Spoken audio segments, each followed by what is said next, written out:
Lomachenko, what it's like being an underdog against Devin Haney.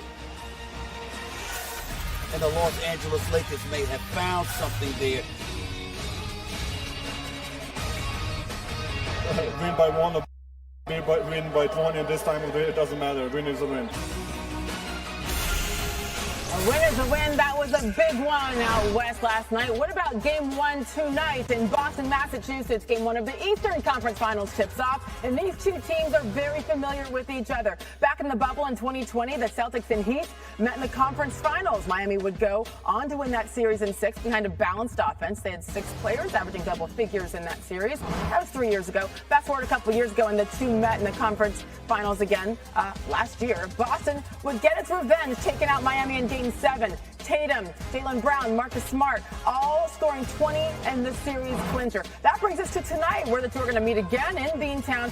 In the regular season, they split the season series 2 games apiece, but it was the Heat that managed to win each of the last 2 meetings. As we say hello now to our NBA analyst, Kendrick Perkins. Good morning, good afternoon, good evening, wherever you are. I think you're in the part where it's still in the morning. Anyway, hi, Perk. Last time these two teams played was in January, so I say throw it all away. Throw the regular season matchups away, because they're very different teams now than they were in January as well. You got 2 legitimate superstars on both teams, right? Jason Tatum and playoff Jimmy Butler. Give me the keys for both of these players. Let's start with Tatum, Perk. So we're all now finally calling Jimmy Butler a legitimate superstar. I'm so proud of you, and I'm proud of myself because I second that. But look, when it comes down to Jason Tatum, humbly speaking, I'm one of the best players in the world. That's what he said after Game 6. And he followed up with 51 points and 13 rebounds and 5 assists in a Game 7.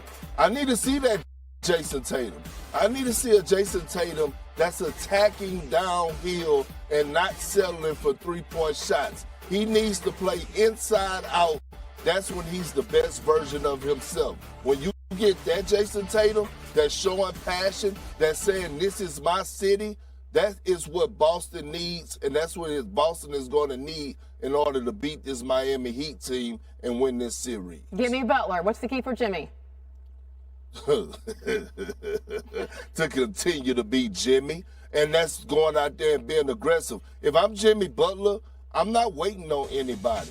I'm not being passive. I'm coming out and I'm emptying the clip. And when I say that, Jimmy Butler throughout this series, he needs to take 25 to 30 shots a game. And no one is going to be mad at him. And I think he will. I think Eric Spoelstra will put him in position to do that. But if I'm Jimmy Butler, I have revenge on my mind, because we have to remember, he was 1 3-point shot away last season from actually advancing and beating his team and going to the NBA Finals. They need big time, superstar playoff Jimmy. They need Bam Adebayo. They need a lot of things, as do the Boston Celtics. It isn't just up to Jason Tatum. I love this coaching matchup too, Perk. You got Eric Spoelstra, hands down one of the best in the league that I think does not get the credit that he truly deserves, a proven championship coach. And then you have Joe Mazzulla, who has done one heck of a job in his rookie season in Boston, but also maybe a little bit inconsistent in that last series against the Sixers. What is going to be, I guess, how much of a role do you think coaching is going to play in this series, considering they've got such good players too? Oh, coaching is going to play a major factor. And let me say this to you, Sage. Eric Spoelstra is the best coach in basketball. The best. And that's no disrespect to Ty Lue.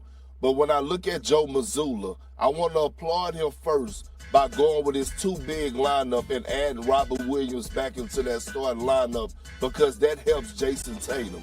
But what Joe Mazzulla have to be careful about is that Eric Spoelstra, not only is he going to make in-game adjustments, but his game-to-game adjustments, he's going to throw zones at them. He's going to switch up lineups. He's going to play those games inside the lines, and Joe Mazzulla has to be prepared. But it's not just on Joe Mazzulla. It's on his assistant coaches as well. See, people don't realize those assistant coaches on that bench, they help their head coach out in the moment, because sometimes the head coach is caught up in the game and he's standing up and he may miss some things. That's why you see assistant coaches get up off the bench and go whisper certain things into those head coaches' ears or say, hey, it's time to pull this guy and let's try this guy. Like, it's going to have to be done collectively because when you're dealing with Eric Spoelstra, a basketball mind, and by the way, I don't know how in the hell he haven't won a Coach of the Year yet. Yep. That's crazy to me.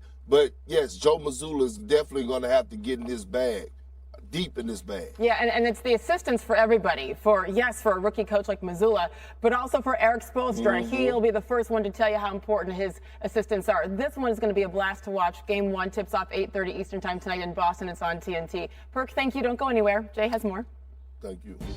Yeah, I do, Sage. So last night, you can call Rocky Mountain High, Gold Rush, call it what you want. Denver Nuggets meant business last night against the Lakers. Game 1, West Finals, AD, Jokic battling all night. Nuggets up 10 second quarter. Look at Jokic. Driving by Davis. They're up 12, they're up 16 now. Jokic backing down Davis.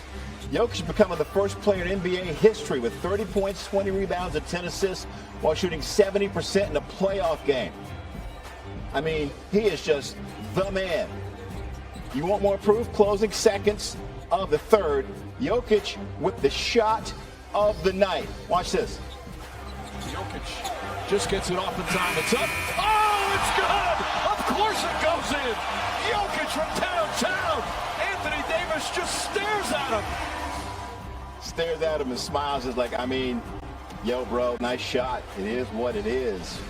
Davis did his part in this battle, though. Second quarter, the jumper that he hit over Jokic. Less than a minute later, going right back at him. Davis, the first player with a 40-point, 10-rebound road playoff game since Kobe back in 2001. Doing big work. And Jokic and Davis, the third pair of opposing starting centers to each score 30 in a playoff game in the last 50 seasons, joining Hakeem and Shaq in 95 and Olajuwon and David Robinson also in 1995. Fourth quarter, winning moment for the Nuggets, up 4, 2.5 to play. The Lakers have come back. Loose ball, both teams fighting for it. Nuggets come up with it. Jamal Murray lobbing to Aaron Gordon getting up and throwing down. Jokic, 34 points, 21 boards, 14 assists. Nuggets hold on to win after the game. Here's Joker. I mean, we knew that they're going to come. They're coming. That's a tough team. But win by 1 or win by 20, and this time of the day, it doesn't matter. Win is a win. I mean, in the postseason, it doesn't matter if you cut it to 1 or you're down 20. If you lose, you lose. They're 1-0, and we have to come back with desperation. Going into game 2, we have to play better. Thank God it's the best of 7. It's not the NCAA tournament. You know, it's the first of 4. We'll be okay. Trust me. All right, Coach Ham. All right, back with Perk now. Perk, what is your confidence level with the Lakers after this Game 1 loss? As confident as that I'm going to eat lunch today, and that's very, very high. Okay, so look, let me tell you something. When I'm watching Darvin Ham and LeBron James in those post-game interviews, they don't look stressed. They feel real comfortable playing against this Nuggets team, and rightfully so. They don't have an answer for Anthony Davis or LeBron James. If LeBron James come out with that attack mindset and don't settle for those threes and jump shots, the Nuggets are going to have a problem. And I believe they will make the adjustments that they need to. They will get off to a better start. They will be better defensively on the perimeter for us guarding Jamal Murray and KCP. So I have a lot of confidence in the Lakers. And by the way, Austin Reeves is a flat-out stud, a flat-out stud. They have a miniature big 3 because this guy has been consistent for us what he's been delivering this postseason for us with the Los Angeles Lakers. One more question for you, but I'm just curious. What are you having for lunch? You know what? I'm going to go down to Fixins, right below the studio. Kevin Johnson on it. It's a soul food restaurant. I'm thinking about oxtails. Now you're making me hungry. Yeah, I'm thinking about oxtails. Yes, yes. Okay. All right. Make sure you don't get none on that jacket because you got TV this afternoon. All right. My next question, last question. Jokic, his 6th triple-double of the playoffs, 34 points, 21 boards, 14 assists, finished second in MVP voting this year after winning it the 2 previous years. You think he's the best player in the game right now? Well, let me say this. He's one of the most skilled bigs, if not the most skilled big to ever play the game. But, Jay, put us on the screen together. I need to see you when I say this. Okay.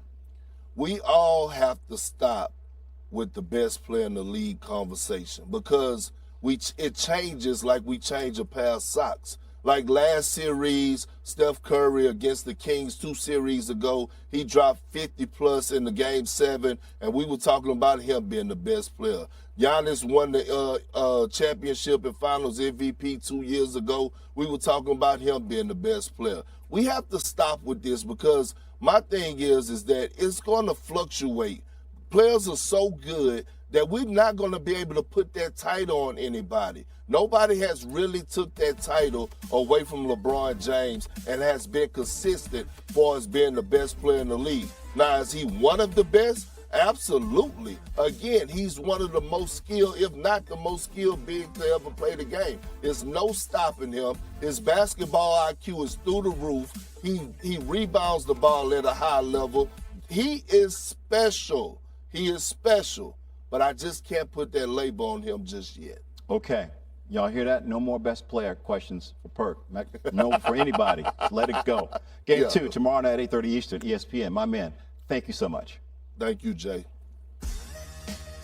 All right, ahead on the Sports Center, Stephen A. Smith and First Take on if LeBron and the Lakers should actually feel good about the series.